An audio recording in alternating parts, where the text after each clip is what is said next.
Nur Ikhwana sebagai pemateri pertama. Selanjutnya Trileswara sebagai pemateri kedua dan Andi Anissa Mahtani Arsyad sebagai pemateri ketiga. Untuk menyingkat waktu, silakan kepada Nur Ikhwana untuk memaparkan materi pertama.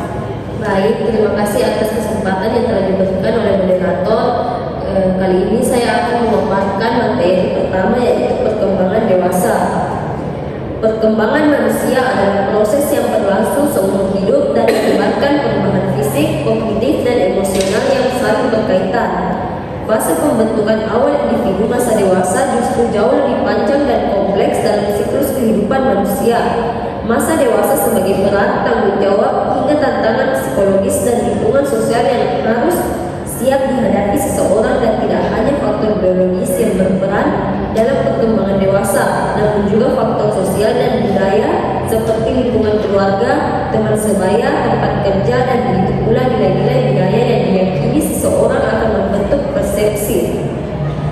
Materi kedua yaitu tahapan perkembangan dewasa awal, madya, dan akhir. Yang pertama, dewasa awal dengan rentan umur 20-40 tahun. Masa dewasa awal seringkali ditandai sebagai pembentukan identitas diri yang stabil, pemantapan peran sosial, dan pencapaian kemandirian dalam hal ekonomi dan emosional. Yang kedua, dewasa madya 40-60 tahun. Masa stabilitas, evakuasi ulang diri, dan penguatan peran sosial. Fase ini biasanya individu sudah mantap dalam kehidupan karir, memiliki peran keluarga sebagai orang tua, dan mulai menghadapi tantangan baru. Dan yang terakhir yaitu dewasa akhir 60 tahun ke atas. Fase penutup dalam perkembangan manusia. Individu dihadapkan tantangan pensiunan, kehilangan pasangan, penurunan kondisi kesehatan, dan keterbatasan fisik. Baik, itu saja yang dapat saya sampaikan. Saya kembalikan ke moderator. Baik, selanjutnya akan dilanjutkan oleh Saudari Trileswara. Baik, terima kasih atas kesempatan yang moderator. Saya akan melanjutkan materi sebelumnya, yakni perubahan fisik, kognitif, dan emosional. Yang pertama, perubahan fisik. Secara umum, masa dewasa awal 20-40 tahun ditandai dengan kondisi fisik yang masih optimal. Individu berada pada puncak kekuatan otot, kesehatan jantung, dan reproduksi. Namun seiring bertambahnya usia, mulai berkurangnya elastisitas kulit, ketajaman penglihatan dan pendengaran, serta metabolisme yang lambat. Yang kedua, perubahan kognitif. Masa dewasa awal hingga madya cenderung ditandai oleh kestabilan kemampuan berpikir, kemampuan menyelesaikan masalah praktis. Individu dapat menunjukkan peningkatan.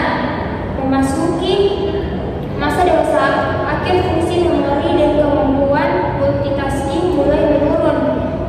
Yang terakhir, perubahan emosional. Perubahan emosional pada masa dewasa sangat dipengaruhi oleh pengalaman hidup, stabilitas relasi, pencapaian pribadi, serta kesiapan individu dalam menghadapi tantangan perkembangan. Pada masa dewasa awal, individu cenderung memiliki dinamika emosi karena dihadapkan pada transisi besar dalam hidup seperti pernikahan, karir, dan peran sosial baru. Mungkin itu saja yang sempat saya sampaikan. Saya kembalikan ke moderator. Baik, materi selanjutnya akan dilanjutkan oleh Saudari Andi Anissa Mahtani. Kali ini saya akan membahas mengenai faktor sosial dan budaya perkembangan dewasa. Perkembangan manusia tidak hanya dipengaruhi oleh aspek biologis dan psikologis, tetapi juga sangat bergantung pada konteks sosial di mana individu tumbuh dan dapat berkembang. Dalam fase dewasa, madya maupun akhir, faktor sosial memainkan peran yang krusial dalam menentukan kualitas perkembangan individu. Faktor sosial tidak hanya meliputi relasi interpersonal seperti keluarga, teman, pasangan, dan komunitas, tetapi juga mencakup kondisi struktural yang lebih luas seperti status ekonomi, pendidikan, pekerjaan, akses terhadap layanan sosial, serta nilai-nilai di masyarakat. Dan adapun faktor sosial dan budaya perkembangan dewasa, budaya merupakan salah satu faktor eksternal yang sangat menentukan bagaimana individu dapat berkembang dan menjalani kehidupannya.